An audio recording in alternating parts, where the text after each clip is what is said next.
It's time for the Loco Sports Lowdown. Here are your hosts, Justin Jarrett, Wes Kerr, and Max Araj. Hey, Loco Sports fans. Welcome to the Loco Sports Lowdown. Wednesday night, we took last night off. There wasn't much happening, so just took the night off. I crashed out early and got a full night's sleep. That was nice. Wes's laptop's back up and running. Max is on his way home from Beaufort, joining us on the phone for now. And we're back in business, boys. How's it going? It's going. It's been a fun week so far, and it's starting to be that transition time, end of fall sports season. We still got some football teams left to go here, but we do. Yep, we still got some teams to talk about. We'll get to that tomorrow with our pigskin preview. But we have some hoops to talk about as well. High school getting underway in the Skeeza ranks, and some big wins for the Sand Sharks as well. That we'll have to get to. So. And then on top of that, we still got cross country. The cross country state meets coming up this week in the high school league, so we'll get to those as well. And it's getting closer. We're only a week away from Thanksgiving, coming up quickly. And looking forward to getting to spend some time with friends and family, but still a lot to talk about before then. And I'm doing great. It's been quite a busy week for me. But hey, you got a fresh haircut. As one of our viewers has noticed. Yes. I think I know which one. Oh no, it wasn't Libby. I thought it was Doodle. It was Doodle Kids Art. I didn't look, and hey, props to it. It says my hair's looking good too. All I gotta do is keep it buzzed down. I thought I'm surprised that Libs was beat out tonight. I thought he was going to make the comment first. I'm sure he'll be on his way shortly. Kevin Libby. Yeah, good point. Libs is he would usually be all over that, but Doodle Kids are beating him to the punch tonight. You mentioned some hoops. We had you missed out. We had Fish come on Monday with us. He jumped on with us. Okay, Coach you guys. Fish. I didn't know you guys went through on Monday. I was computerless on Monday, so I had to. Right, we ended up going ahead because Fish reached or Rob reached out actually and said, "Hey, want to talk to Fish?" So we talked to Fish after Cross beat Hilton Head Christian the other night. They beat Hilton Head Prep tonight. The girls won 52-27. Pretty balanced effort from Cross. They had it coming from everybody. Courtney got going in the second half and had like 15, I think, for Prep. The boys, though, Prep rolled. This was their opener. They rolled 77-22. Ty Harpring, we talked about him a little bit on Monday with Fish. He's the real deal. You may have heard of Matt Harpring, who played at Georgia Tech and in the league.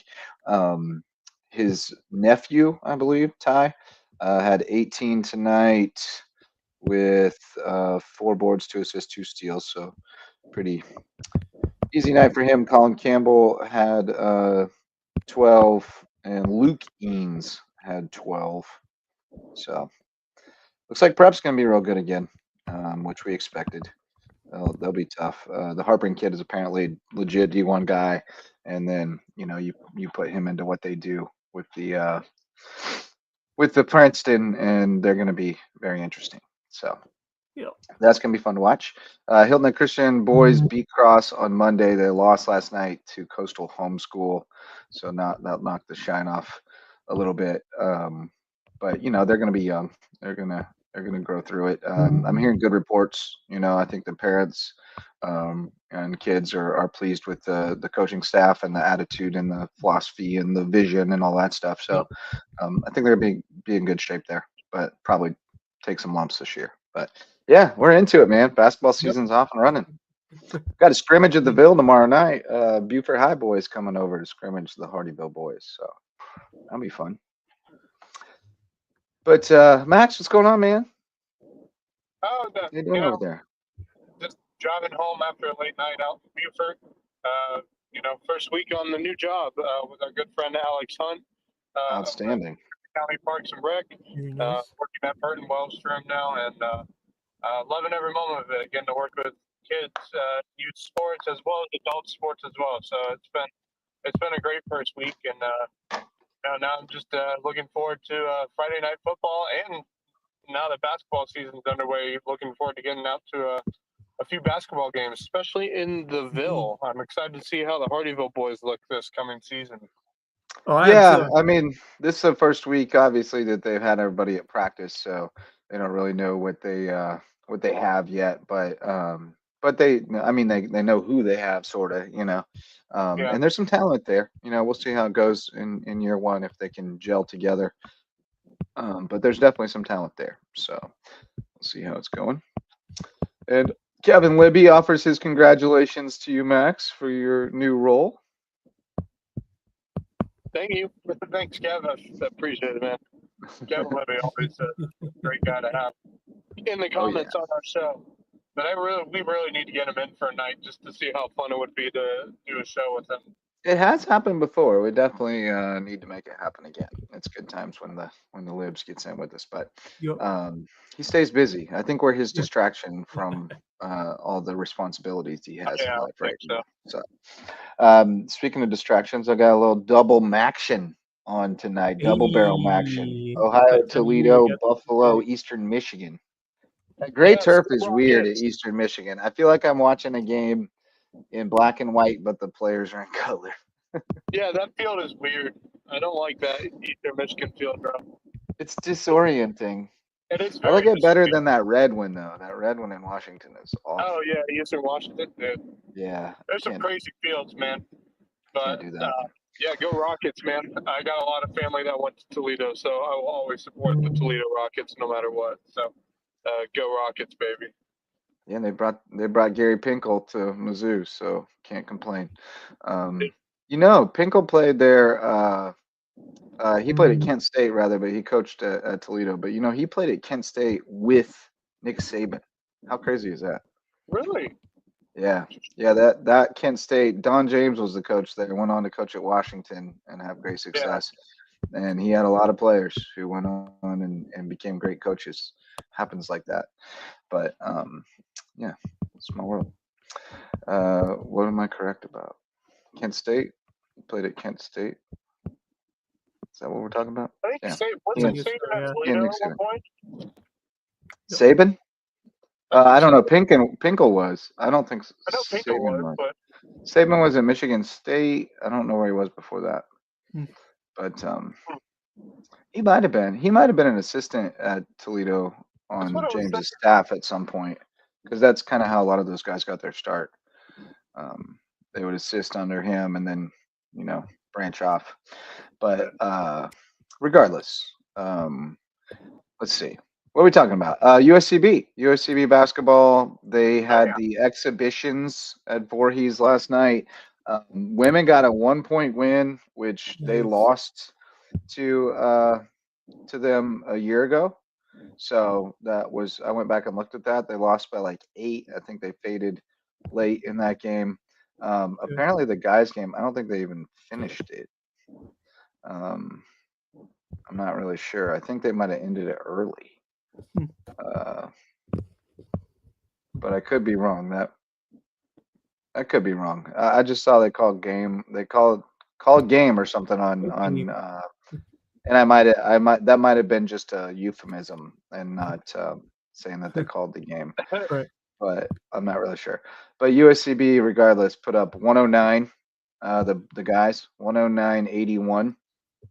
Paladugu 16, Price 10, Tapos Spanos 19, Kenny Gaines 11. So they spread it out 9, 9, 9, 8. Everybody got some love. They shot the lights out. Goodness. Shot 48% from the field, 38% from 3. And Voorhees, I don't think is bad either. Like they just played Edward Waters like a 4-point game or a 2-point game or something, and that's who comes in on Saturday. So USCB looking good. forward to seeing if they can carry this momentum into Edward Waters. Should be a nice one doubleheader. First one for the guys at home this year. They've been road warriors, as we mentioned in Shark Rewind. So that should be exciting. Could be a good test for the guys and for the ladies as well. And we'd love to see some improvements on that team as we get ready to delve into conference play. But for this guys team, I mean, my God, still unbeaten up to this point, and they've done it in style. I mean, they put up a couple of triple-digit score lines, and 4 out of 5. 4 out of 5 hitting triple digits, not bad at all. Yeah. Tremendous. Yeah, they are now at 102 per game average. Ooh. So they're keeping the triple-digit pace thus far. Yeah, it's fun times. Women won 48-47. Bartle had 17, Gattosi had 16, and Maddie Self had 13 boards. That's nice. Nice game on the So glass for yeah. Yeah, she's Yeah, going unfortunately, neither one of those wins That's count right. for the women. grabbing Still some 0-2. board. Yeah, and Bartle had a heck of a night. Mm-hmm. 4 from 8 from 3 and put up Yes. 17. So that's great to see from her. I was worried when she got banged up Man, me last week too. at home, and certainly it was worrisome the way she was injured there. But she got back. She came back, got back in the game, and man, she's a warrior herself out there. It's a great to see her not just continue to stay out there, but shine the way she did. Really fun player to watch, and just a dedicated young woman who is a great passer, but she can, when she's hot, she can really light it up, and it's been fun to watch her shoot the basketball.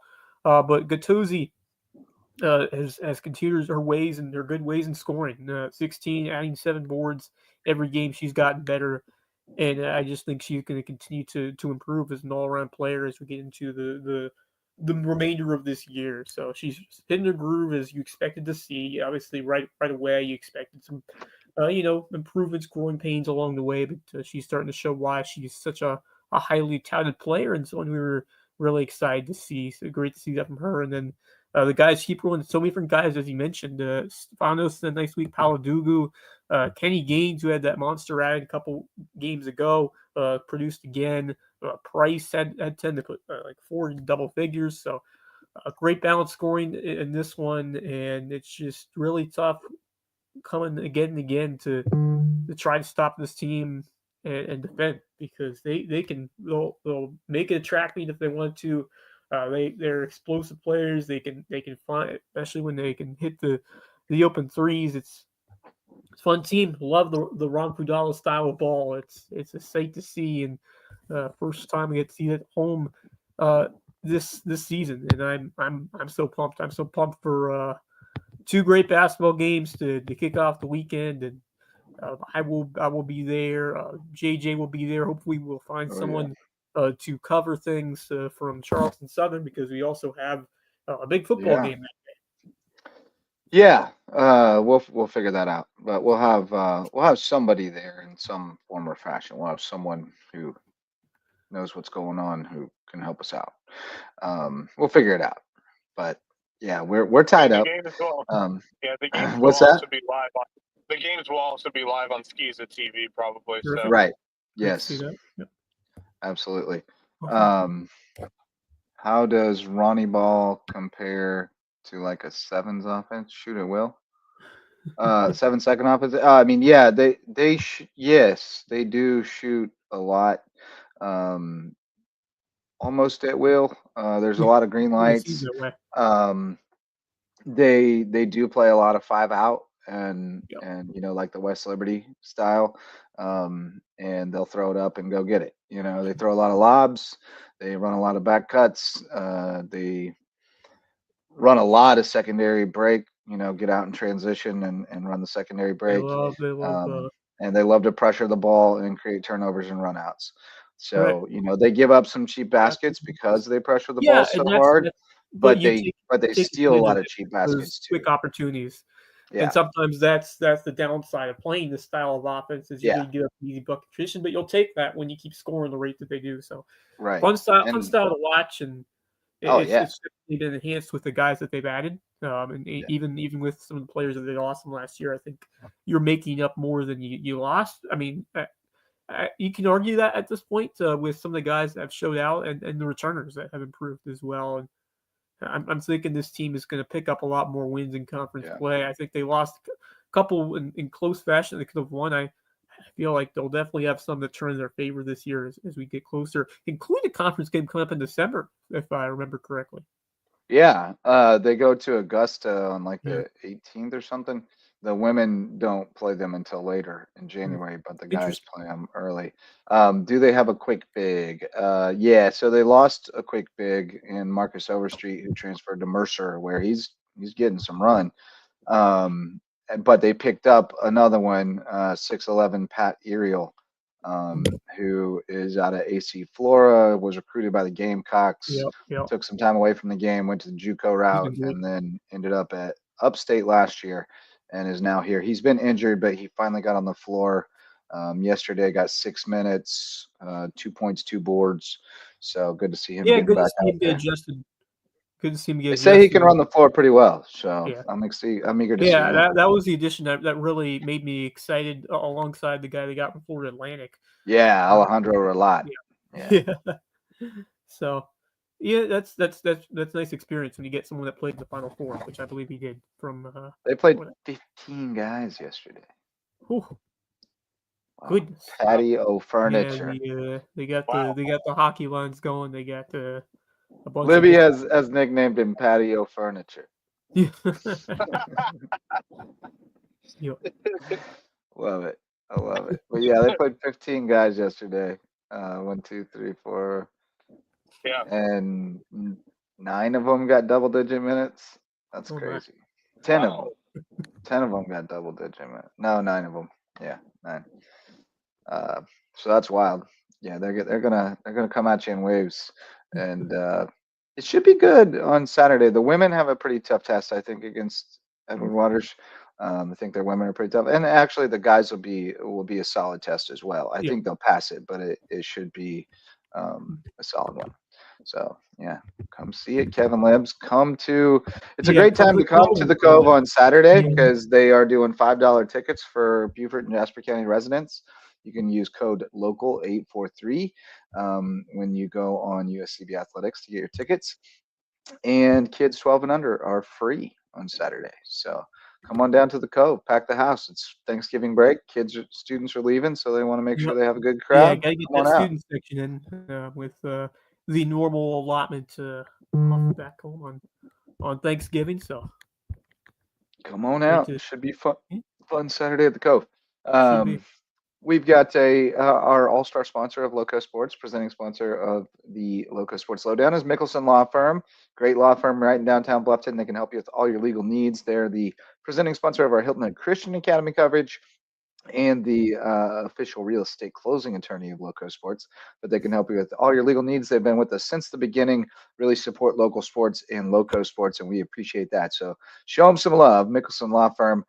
We've got our MVP sponsors, Base Hit Life, our apparel sponsor with baseball and softball apparel, cool t-shirts, hats, hoodies, all kinds of stuff. It's a great time to upgrade your hoodie collection and live your best base hit life at basehitlife.com. Homegrown Home Inspections is the best home inspector in the Lowco. They are going to help you out to make sure you're making a great investment in the Lowco real estate market. And if you are building a new home, they'll check on it every step of the way, make sure it's built right with Homegrown Home Inspections. At the end of life, you got to have hospice care, the Low Country on your side. They provide palliative care, hospice care, free grief counseling, and much more at Hospice Care, the Low Country, where it's not about dying, it's about living. And the USCB Center for Low Country Hospitality Education wants to teach you more about the place you live and why so many people want to come here, so that when they come here, you can tell them what's great about the Lowco. They have Bluffton and Island Ambassador programs where you can learn all about the Lowco, the place you live, and how you can be a better advocate for the Lowco, because we're all one Lowco, baby.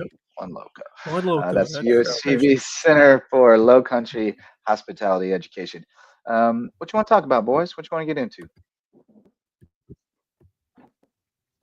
Wes? I'm trying to make put my cheers for the upcoming football games. Do what now? Yeah, we still got some teams in there. We'll get more into that tomorrow, but yeah, we can kind of delve in first. Yeah, we can. Some of these. We can get into a little football games. Sure thing. So 4A, we got 2 teams still left. Both going. Everybody's on the road this week, by the way. No home games. In 4A, we got May River going to North Augusta. We got Hilton Head going to South Florence. And then in 2A, we've got Hampton County going to Manning. In 1A, we got Ridgeland going up to Cross. And then in Skeeza, we got Thomas Hayward going up to Charleston Southern for the Donnybrook with Williamsburg. So yeah, it's far flung tomorrow night, boys. It's gonna be wild. Although I did learn today that our new friend Noah Scott from Studio Sports will be traveling with the Jags, so he'll be able to report on that game for us. Sweet, yes. Great to hear that. Yep, we'll get us going here, and we'll be home to watch it unfold, and we'll talk to you about it when all the scores come in on a Lowco Pigskin Live Friday night, and let's do another one Saturday to recap the Hayward State Championship game alongside some USCB hoops. So we'll have a show for you Saturday with the Rebels going for another state title in Charleston Southern, and hopefully we'll talk about some wins on the court as well. So I do have one other piece of programming news about Friday night, because our boy Javon Livingston and Beaufort's Own will be on the road to South Florence to broadcast the Seahawks. Goodness. Dude, Javon, road tripping. Javon, chill. Chill, Javon. Man. You're traveling too much. Don't chill, Javon. You got to go to one of them games. Oh, no. I was expecting the one that we would go to would be the game in Manning, but I'm considering that one. That's the easiest trip of the bunch, because it's just right off the interstate, just past the lake, past Lake Santee.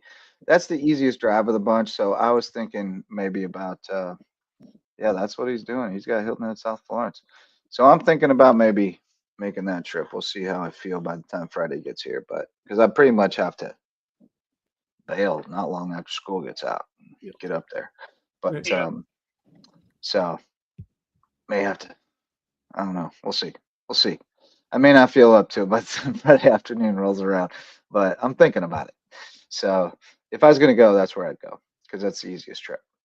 I was considering Ridgeland Cross as well, but Noah will be there, so we're good there. Wonder if we could talk. I wonder if anybody's going up to that May River game. Somebody that could. Well, obviously, Mr. Gwynn will be there. He'll keep us posted, but I'd love to have a reporter there on the ground. So if you're going to the May River game and you want to contribute, let us know. We'd love to have a student or adult, grown child like us contribute. So,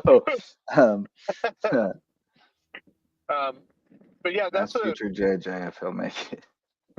I mean, I ain't making no promises. That's the thing. I'm not making a promise because I don't know if I can keep it. So we'll see what I feel like on Friday night. Yeah. I got half a day of school, and then a half a day of professional development, and then wrestling practice. So we'll see if I get through all that. Adult grown child is the tattoo I need. Yeah. That's what we are. Absolutely. Never grow up. It's a trap. Yeah. Indeed. So yeah, of those games, let me ask you this. Who has the best chance to still be playing next week? I first thought I'd probably think Hampton County in that game against Manning. I think that's a fairly winnable one.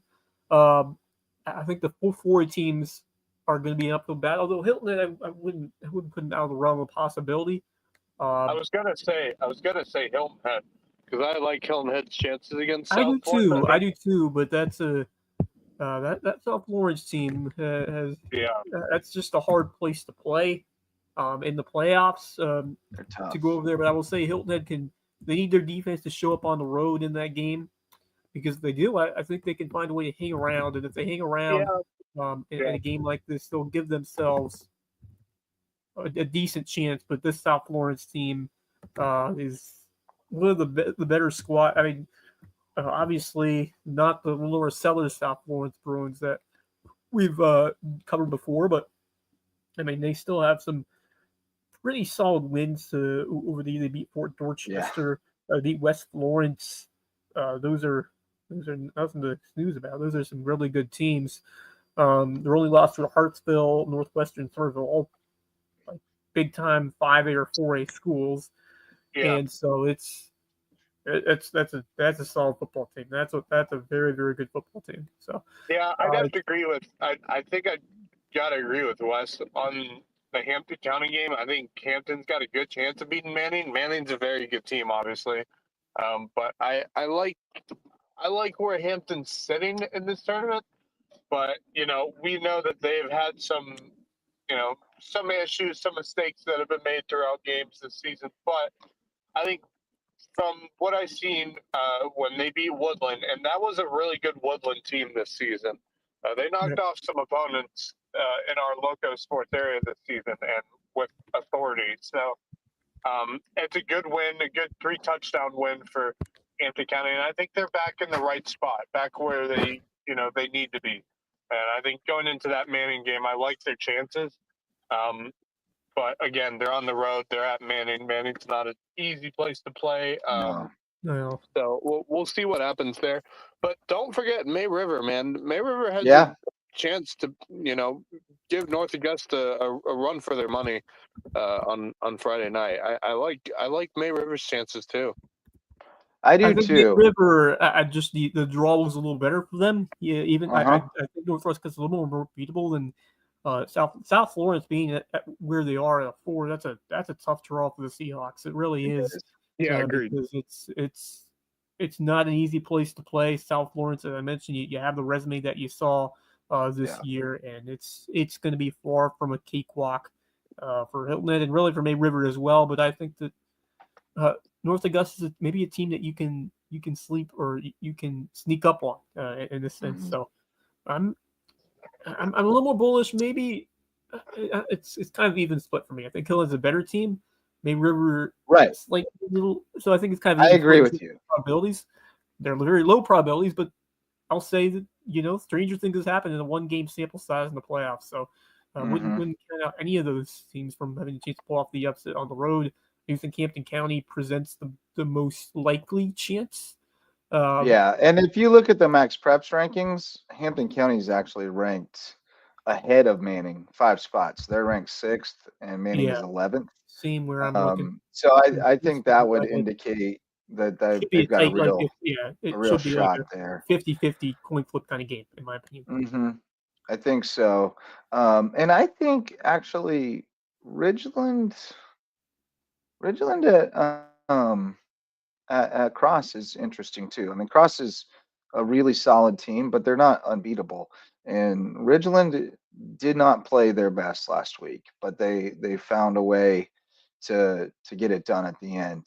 And now they get new life, and they kind of have nothing to lose going on the road to the 1 seed. I think they're going to stay in that game and fight. I think they got a shot in that.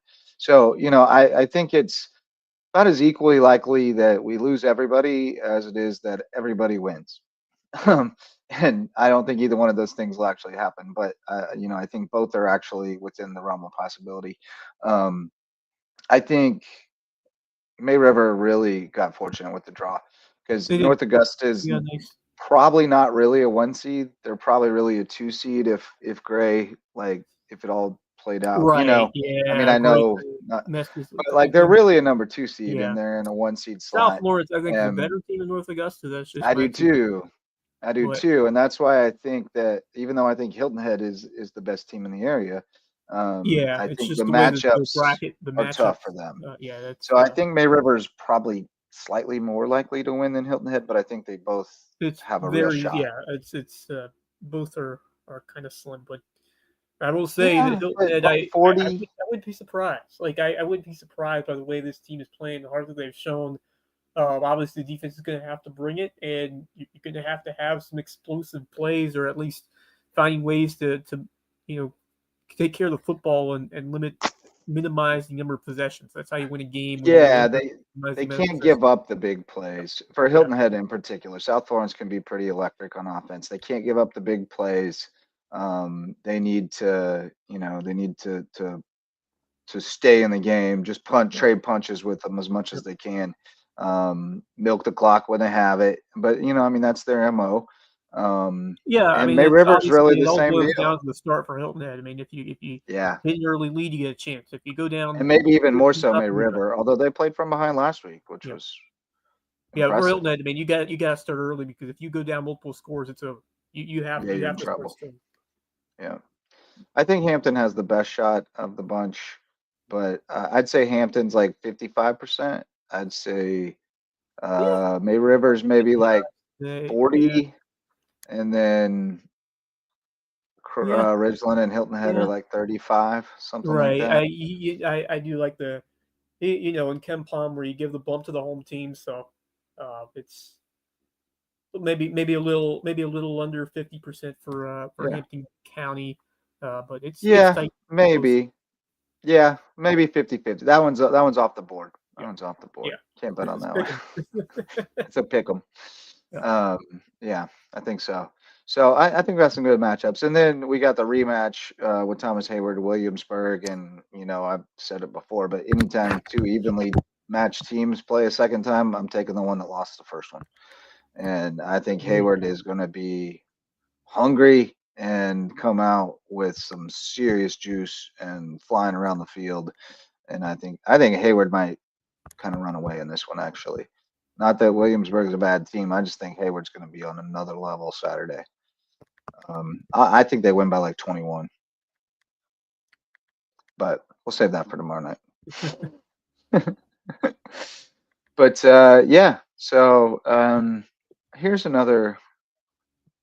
I don't know what else we want to talk about. Who's the best player who's not playing Friday night? How about that? You got to throw some Maury Bonds in the mix. You got to throw a Carnell in there. There's a lot of people not playing at this point, I guess. Reed McCollum's not playing right now. We can make a whole team of guys who go out and barnstorm. Taking Bonds over Carnell? Libs? That's a tough one. It is a tough one. It is. It's a tough call. Ohio up on Toledo. Buffalo up on Eastern Michigan. Maybe. He's hedging now. He's hedging. What else we got? We got cross country coming up this We do. weekend. That's about ready to get going. So I'm excited to see what happens because a lot of these games or a lot of these matchups in cross country with you look at these top teams and it's going to be tight. I feel like a lot of our, especially on the girls' side, I think a lot have an opportunity if things break their way. It should be tight for that side of things, and looking forward to seeing what happens there as we look at the schedule here. Let's see, we got 4A on Friday. That's Friday the 22nd at the farm in Newberry. Oh, that's a new location. I mean, they used to have it at Big the venue. Columbia, the Sandhills. That's Yeah, where for years and years and years. Yep. So a new locale. Cool. Very good. So Friday afternoon, evening is 4A. Yeah. Friday morning, 9 a.m. 9 a.m. Oh, sharp. interesting. Friday morning. Okay. There you go.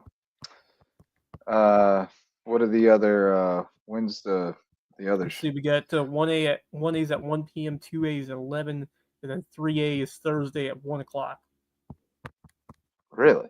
I don't think we have anybody in the 3A. I don't think Battery Creek had any qualifiers. Okay. But All right, I know we do. I know both Hampton teams made it. And I think Whale Branch. I'm not sure if Whale Branch made it. I know Bridges had some. Maybe the teams made it. I got them all right here somewhere. Let's see. Yeah, there we go. So Hilton Head boys, May River boys, Bluffton boys, May River, Hilton Head, and Bluffton girls. They all made it. Bridges boys made it. Hampton boys made it. Hampton girls made it. Whale Branch had one individual girl make it, I think. Bridges girls made it.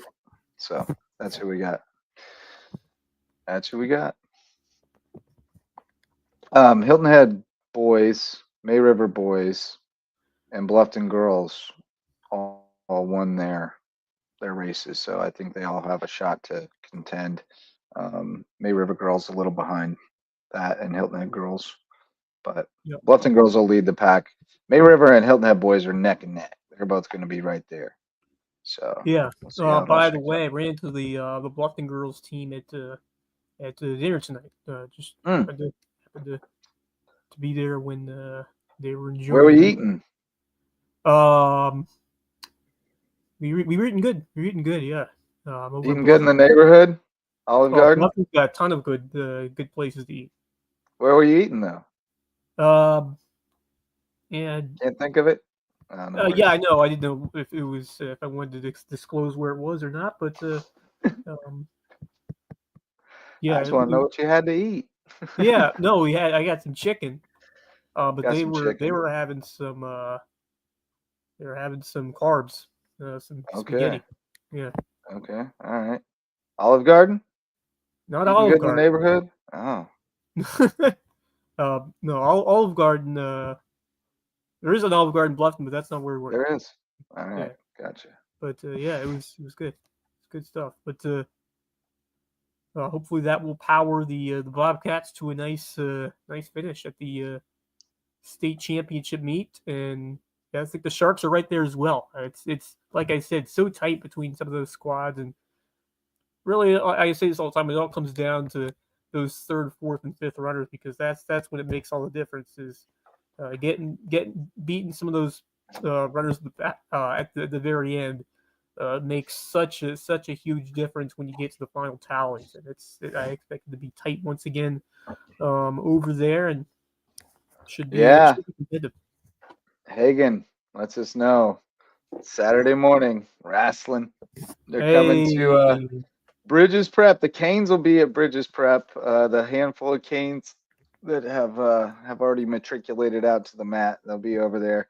They're having a preseason tournament. They got like 16 teams coming in, a lot of smaller schools. So great opportunity for a bunch of new wrestlers to get some matches and hopefully get that first dub, get that hand raised.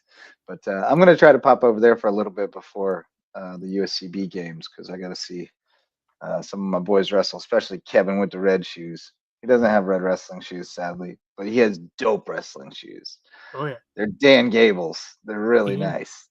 Yeah, they're really nice. Your chicken spot's so dope, you don't even give it up to the normies. Kevin Liddy says. The secret chicken place. Secret to everyone. Oh man. But yeah, wrestling season's here. Looking forward to that for sure. Here's something. We did get, unfortunately, it doesn't really mention very many of our teams, but the South Carolina Basketball Coaches Association put out their top 10 lists, preseason top 10s. Let me get this shared up here. Bum, bum, bum. Here we go. Preseason top 10s. You will not see any people that you know in the elite listings. You will not see very many Loco teams in here, unfortunately. Obviously not in the 5A, but we didn't make the 4A boys, and neither did anyone from our region, which is interesting. 4A girls, Bishop England comes in at 10, but that's it. 3A, it's not looking great for Battery Creek, which shares a region with number 3 Orangeburg Wilkinson, number 5 Oceanside, and number 8 North Charleston. Ouch. Jeez.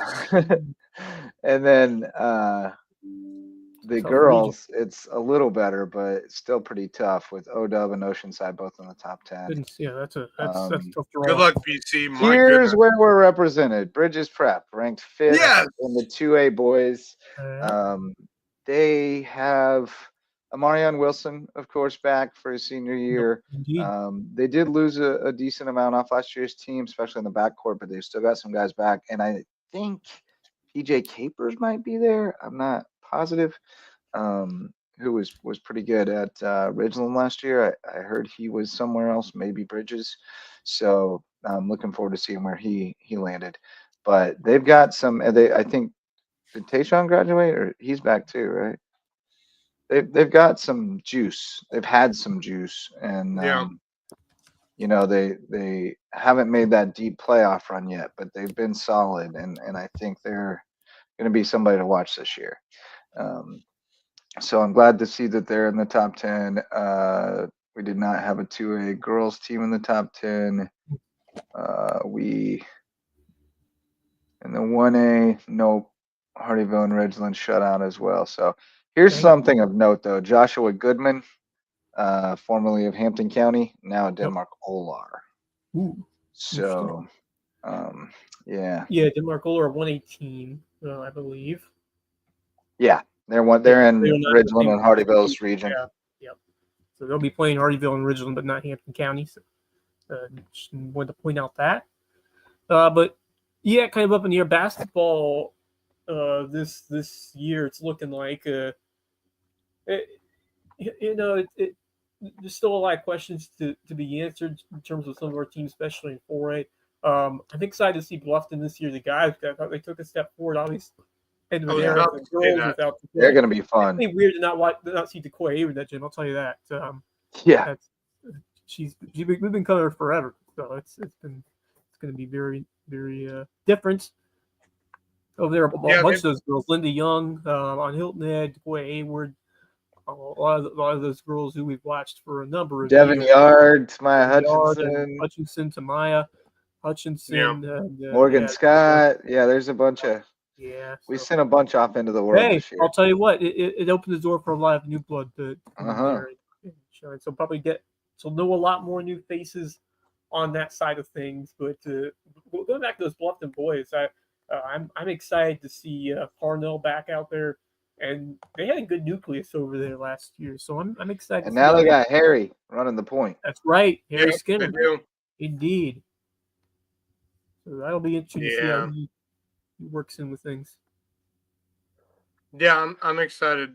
I think it was the right move for Harry to move out from Christian Academy because no one really knew what the situation was going on over there, and we Christian Academy lost half of their team and seniors and stuff like that, so it's a completely new and different looking team this coming season. Well, he and Carnell are tight. Like he always wanted to play with Carnell, I think. So it made sense, and that should be a really really interesting team because they got the pieces. The Jamari Stewart Manning is a spot up shooter. So Harry can drive and dish to him. Carnell obviously is unbelievable talent, and then they got some other pieces around too. Aiden McCarthy's a nice big who can run the floor. So yeah, I think they're going to be really really interesting. Yeah.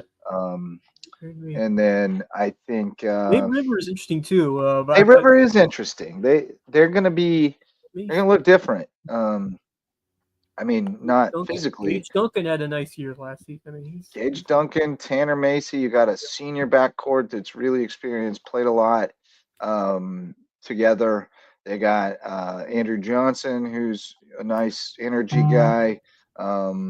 Bostwick had a good year last year. They have a lot back, and I'm really interested to see Kyle Bennett's style and bringing it out here. That Kentucky Midwest style of basketball. I think he's got the right kind of personnel to play what he wants to play, and I think they're going to be a pain in the butt every time out. Beaufort will be fun. Samari's always the human highlight reel. You never know what you're gonna get. He does some crazy stuff out there. And this is a great chance for him to leave his mark. And obviously, football season. Yeah, probably. Gage and Mason really didn't go his way. He competed like an animal out there. Just he didn't get much help. Also, a bunch of injuries. You just wish what could have been with like guys like Patterson and others if they could stay healthy. And so, it's a situation where Bond just didn't get much help, and tough to see that at this point of his career. But hey, he's a state champion. You can't take that away from him, as he helped lead the Eagles to the 2022 3A title, and that's a lifelong memory for him. And now he gets one last chance on the basketball court, and I'm pumped to see him back out there. He was electric, as you said. You never knew what he was going to do out there. I remember that run, not last year, I think the year before, when Michael Dennison was there, and Soli Gay was there. Yeah, and that team was locked that was in. a fun team. Yeah, they came into the third round, and almost got it further. So that was a fun team to watch. But Bonds is still there and brings a lot of energy to that team. So looking forward to see. Huff's a great coach. He can coach him. He is. So. He is, and they got athletes for days. You know, I mean, they're always going to have guys coming up. Hey, and hey, the beneficiary of an early playoff exit in football, he gets some extra time on the court to get ready for basketball season. That's right. Who knows who's on their roster, because they have about 75 people listed on there right now, including people who are long since graduated. There are a number of Ferrises listed. There's always another Gilman and always another Ferris. Yeah, for real. Seems that way. So yeah, we don't know. Seniors with the crowd so close, you can give high fives. What's that? I don't know what that means. I don't know what he means by that. Libby be losing me sometimes. But the crowd is close. It's very close in basketball. I enjoy that. It's good times. I'm looking forward to getting back in the gym. Yes, the juice on the court is definitely. Yes, I love this time of year. It's so fun. We have all the out of region games, and not only that, but they matter this year because of the RPI system. So these games. That's true. That's true. It does. It does have a little more stake to it. So those tournament games and Christmas or Thanksgiving, they mean something now. They always did mean something, but now it's seeding factors, and obviously the tiebreak, like obviously the top three or the region champs get the 1 through 3 and so on and so forth. But if you're looking at those at-large teams, those wild card teams, it's where you're seeded makes a difference too. You don't want to have to, go to the top seed right off the bat. All right. Well, let's get some varsity sponsors in. DDS Web Design builds, hosts, and maintains websites for businesses and nonprofits. To get results, so you can go to ddshhi.com if you need to get found online so you can do more and think bigger. Parker Law Group serves legal needs across Colleton, Hampton, and Jasper County. So if you're out on the Loco frontier and you have legal needs, call on Parker Law Group. They're helping us shine a light on more deserving teams and student athletes around the Loco. Dr. Ambrose Coles, our official chiropractor. You can find him at Rooted Living Wellness in Bluffton. Great sports chiropractor. He'll get you feeling right, mind, body, and spirit, get you back on the field, court, or mat. And if you want extra time on the mat this season so you can take your skills to the next level, go to Reverence Wrestling Club, official wrestling sponsor of LowcoSports and presenting sponsor of the Loco Grind. Going to be grinding frequently soon. Season is here. What else? What else, boys? What's happening? See anything on the social media today? Well, I do have my uniforms of. Do you? Okay. I think I might guess which one of them. I'll let you show them, but there's one I saw that was. I think if it's what I think you're thinking, then yes. But it's not for this Saturday. Right, it's not. Hold on. It's for later, hold on. Maybe you can guess. Hold on, guys. We have to do it all from the top. Gerhardt wants to know what he missed. No, sorry, Chase. You're gonna have to go back a little bit, buddy. But I'll start off with these ones. These are for a future date. These are the Army Navy uniforms for the Army Navy game. So hold on. The Jolly Roger. These are the Army uniforms. Oh, those are the Army, the Navy ones, Jolly Roger. These are the Army ones. Very cool looking. Each helmet has a different card. So it's that one's obviously the so you got clubs. Yeah, clubs, you got spades. This is the Navy one. Very cool looking, very sleek, very nice. Then I got more pictures. There's the Army one from the back. Very cool looking. They always have such weird and unusual uniforms for this game, and it's so much fun. It makes the Army-Navy game so much more fun as these weird and unusual uniforms that represent certain parts of I don't care for the exclamation mark. I think that. No, I don't either. But I have a feeling there's something behind. I have a feeling there's something behind that. Yeah, they should have put Beat Navy behind or in there because. Yeah, there you go. That's the side of the helmet. Oh, that helmet's sick, dude. That helmet is sick. That's a cool looking helmet, I tell you, man. I saw that and I was like, yeah, that's one of the Navy's better uniforms. This is the greatest part about that Army-Navy game is they both come out with uniforms and jerseys to represent certain parts of their branch of the military, which I always find so much fun and gives so much anticipation for what's to come. So those are the uniforms for the Army-Navy game. Now, the next one is not so much of a jersey, more so the helmet is what we're looking at. Now, give me a second. This is Utah. These are all their hand-painted helmets over the year. Wow. They're all hand-painted. Wow. Done by hand. Really cool looking. That front right one is dope. It's simple. Yeah, that front right one, I believe. I'm trying to think. Is it the one with the player? Hold on, let me look. No, the one that just has the U, the blocked U. Oh, yeah. That was hand-painted. The one next to it was a tribute to a player who had passed away.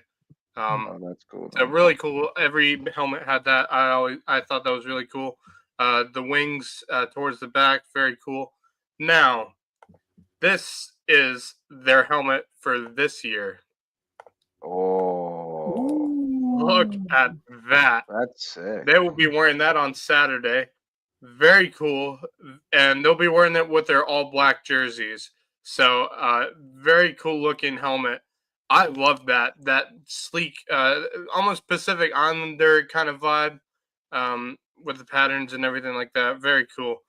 So I'm excited to see those on players' helmets, players' hats, because that's a really cool looking helmet.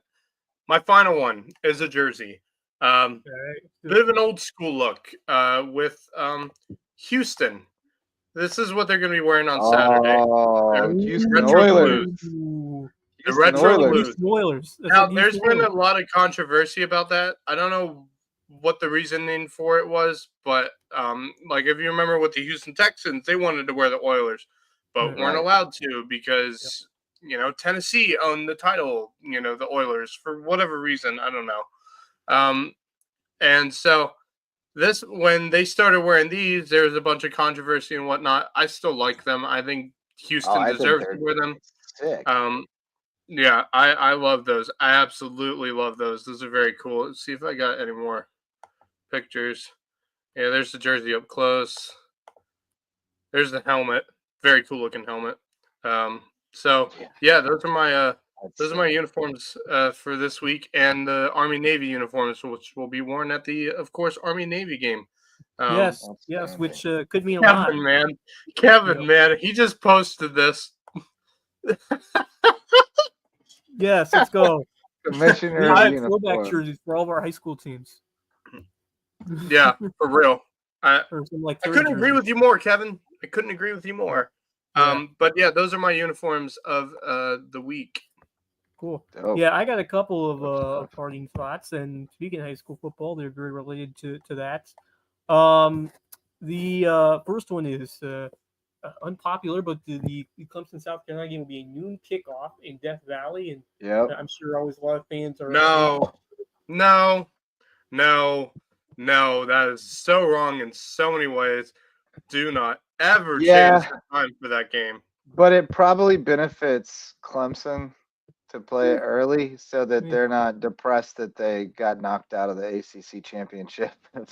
They still have a chance. But they need some help. They need probably the most probable would be Syracuse knocking off Miami. I just want to say and let everyone know, we are talking about a potential ranked matchup between Clemson and South Carolina. Yeah, coming and it's a noon on kickoff. Saturday. And now there is, I don't know if it was Lou tweeted it, someone tweeted about we should play South Carolina Clemson every year on Black Friday instead of on Saturday. Like, agreed. They should. I agree. That's what they play Mizzou, Arkansas. The Egg Bowl's also then, right? But that's what they used to do back in the day. They used to play it on Black Friday. Yeah. Years, decades ago, they played it on Black Friday. They should have kept that tradition. I totally agree with you, Wes. Yeah. I don't know if you guys saw, but Jay Alfonso had the pleasure of cutting Tony O'Banner's hair today. Yes, let's go. The hype is real. The boys are coming. Tony's getting that clean cut. He's getting ready to go, man. He's getting ready. He's getting clean. He's getting ready for what should be an amazing game. To power his Rebels to another state title on Saturday, but back in college football, everyone's favorite bowl game is back. I'm talking about the Pop-Tart Bowl. Where you had the winning team eat off of a huge Pop-Tart, and now there are a couple of Pop-Tarts that could be eaten.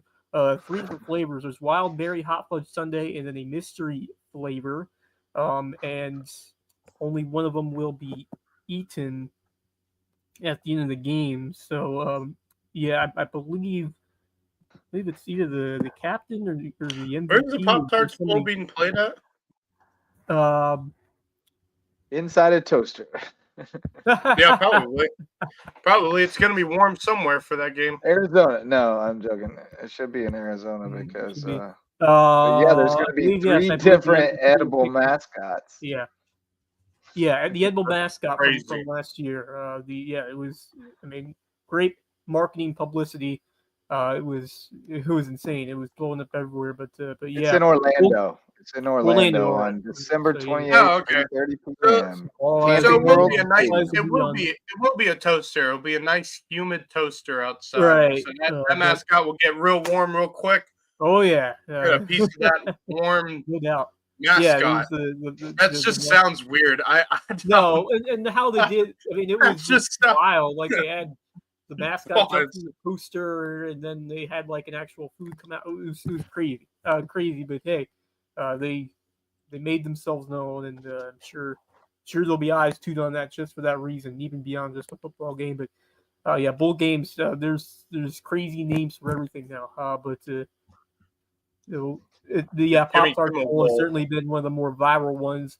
One more piece of news, parting thoughts. Congratulations going out to one of the greatest basketball coaches in history, Gino Auriemma, making history tonight, saying an all-time NCAA record for basketball wins.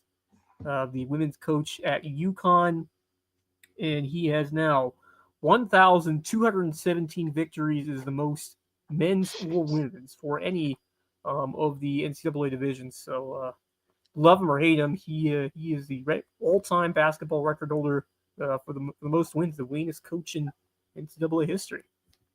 I do have a question. I mean, I don't love him, but I don't hate him either, and I respect the hell out of him. Yeah, he's a fantastic coach, but I wonder if he had coached at the men's level for as long as he has. Right. Would he have the same amount of wins? Probably not, because they were so much better than anybody else for so long. Right. Oh, yeah. They were league their own. Touching. And the men's side, there really wasn't like it was harder to win the men's side. The women's was evolving. Now it's different. Now women's basketball is so competitive. And that's what makes it so much better. And now that competitiveness at the college level has moved different to the WNBA. Right. You know? Yeah, that competitiveness has now slowly started to move over to the WNBA. And so Beckers, who I'm sure is on her way to the so people are starting to watch. People are starting to watch the WNBA more. They're starting to watch women's college basketball more. Why? Because there's so much talent now. And it's so much more competitive than it was 10 years ago. You know? Yeah. I mean, not that long ago. 10 years ago. I said Gino Auriemma, maybe the greatest coach who wins college basketball. Hey, I think Don Staley is the key to me wrong. Yeah, about that. She's good. Yeah. They smoked Clemson tonight for 43 in a row, I believe it is. I'm gonna say this: I may be a Clemson Tiger fan, but I love Dawn Staley. I think she's one of the greatest coaches currently coaching at any level today. But like I said, I think what are you? We'll get to that. What's going on here? Oh We're no! talking about that. That's the pop R.I.P. tart. R.I.P. in the chat. I don't know how they did it. It's so weird. That was creepy. That was creepy. I'm not gonna lie. That was so funny. Oh, that's so great. And then I they think, eat it. like I'm gonna say this: 10 years ago, UConn was running that entire women's basketball. Yeah. Yeah, but they did have to overtake Tennessee, and Tennessee was like, because before them, Tennessee was running it. Pat Summitt was running it. Yes, and then but that's Gino popped up, and then they Justin. ran it. Yeah, but that was it. Thing. It was only two teams, and they beat everybody else easily. That's the thing, Justin. There are so many more teams now that are in that conversation of making it to the national championship game. Yeah, it's not just Tennessee or UConn. It's now Tennessee, potentially UConn, South Carolina, LSU's in the conversation. I mean, you know, so many different teams because of the talent of women's basketball. There every year. I mean, there's a lot more. And I mean, if you look at like the women's tournament too, like for years, those first round games were just absolute blowouts across the board. And now they're becoming more competitive. You see some upsets every now and then. So you're seeing, you know, and it's a trickle down of you know, Title IX over the years, and all these different things that have slowly. Well, the other thing is come up to where they are now. They're getting better coaches too, better coaching staffs at the That's women's college level too. You know, and I think that helps with the current talent that's coming in when it comes to women's basketball. Yep. Yeah, Mississippi State had a run. Definitely. There's been teams. Yeah, they did. I had a friend from high school. By the way, I don't know if you remember Zion Campbell, played for the Mississippi State Bulldogs and almost won a national championship. Hillman High. Oh. Yep. Yeah. She was in my. Oh my God, that's right. She was in my blind spot. Right. Yeah. Didn't get to cover her. Yeah. Yeah, she was.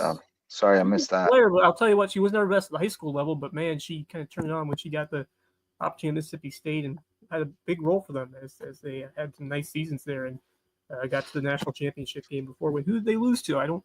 Who beat them? I'm trying to remember. Probably UConn. Even odds it was UConn. But all right, boys. Well, we've already gotten into partying thoughts. Notre Dame when Agumba Wale hit the buzzer beater, I think. In that year. Oh, that's right, because they lost that national championship game to Notre Dame. I remember that. That one was like one to never forget. Because he had two buzzer beaters, one in the Final Four and one in the national championship game. That's the one. Absolutely insane. Yeah. Yep. You guys have better memories than I do. Mine's toast. But well, hey, we didn't shout out our Lowco Booster Club yet, but we've got Court Lifestyle Pros, Daniel and Debbie Court with Charter One Realty. They want to bring you home to Hilton Head Island. Eagle Creations, they're out on Argent Boulevard. They've got promotional items, custom apparel, custom gifts, and all kinds of other cool stuff. Go check them out. Jay's Barbershop, where they cut Tonio Touchdown's hair in downtown Ridgeland. You can get your haircut by the same shears as Tonio Touchdown at Jay's Barbershop. Barefoot Floor Care of the Low Country. Keep your floors so clean, your feet will thank you. Hudson Seafood House on the docks, the place to be on Hilton Head Island. They've got all kinds of great stuff. They're also a presenting sponsor of Under the Bus. I got to sit in for the great Curry Kirkpatrick tonight and do my hot takes and zingers and throw some people under the bus. That was fun. And Hurricane Sports Cafe. If you're out in Hampton and you need something to eat or drink, pop in and say hi to the folks at Hurricanes. Kevin Libby says, thanks for all the fun times, fellas. Your brains are my happy place. Happy Gilmore has grandma.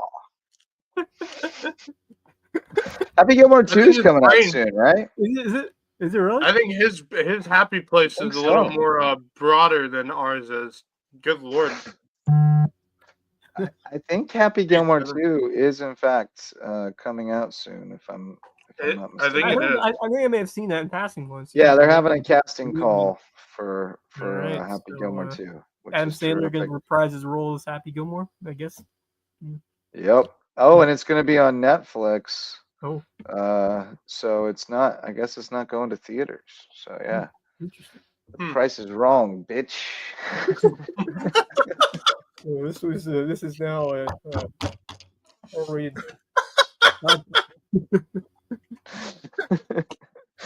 Oh Lord, you eat pieces for breakfast? Oh, what a great movie! What a great movie! All right, boys. Good. Well, boy, I mean, it's gonna be bad but good, of course. Yeah. It won't be good, but it'll be good. You know, we're not. It's not gonna win any Oscars. They're not giving them any Oscars. That's for sure. Shooter McGavin. Man, I hate Shooter McGavin. He's a real jerk. Shooter McGavin. Your ball struck my foot. Good stuff. I hope they don't like do a AI Bob Barker. That would be terrible. AI Bob Barker. Yeah, that would be really terrible. That would mess it up.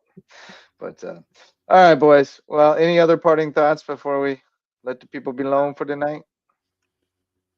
No, I think I'm done. Yeah, it's I'm all good for tonight, but looking forward to our pigskin preview tomorrow. We'll go through all of the remaining games and see who we think could stay alive and help us cover another week of high school football. That's right.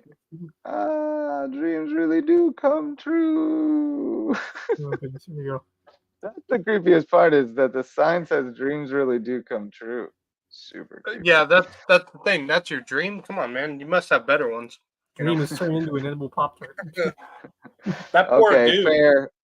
AI Carl Weathers, I would be down for that. As long as they pay the Carl Weathers estate. Carl Weathers is a legend, man. Carl Weathers' turn on Arrested Development, where he plays himself as a down and out actor who's just desperate for money and will do acting classes for anything, is just phenomenal. Dude, so he's the guy. Oh, man. Grizzly Adams did have a beard. That's true. Kevin Libby's in outer space right now. Let's go. Dude, look how many posts he's done in the last 3 minutes. One, 2, 3, 5, 6, 7, 8. Dude, Kevin, gotta chill a little bit, man. We love your posts, but my God. Bring it on, Kev. Bring it on. Bring it on. Bring it on. Bring it on. But, all right, boys. Good times tonight. You got something else, Wes? Oh no, I just looking at the schedule one more time. Not too much going on tomorrow. I don't think, unless we got some boys basketball on the schedule if it happens. Beeford Hardyville on the docket.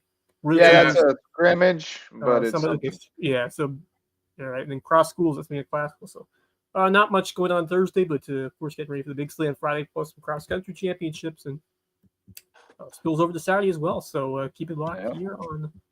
Stay tuned. We'll have we'll also have the big man Marcus Walsh on our show tomorrow night, hopefully. I believe so. And for it here, and I suspect he'll be around.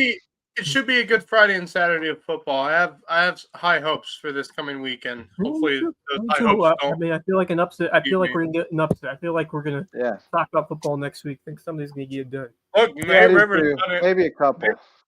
Yeah, I mean, May River and Hilton Head have had their share of upsets this season already. It wouldn't surprise me if either one of them did it again. So, you know. All right. Well, thank you, gentlemen, for being the best wingmen I could ask for. Thanks to Kevin Libby for entertaining us in the comments, as well as all our other commenters. And thanks to all of our sponsors, especially the OGs, Mickelson Law Firm, and everybody who showed up to listen or watch. We appreciate you.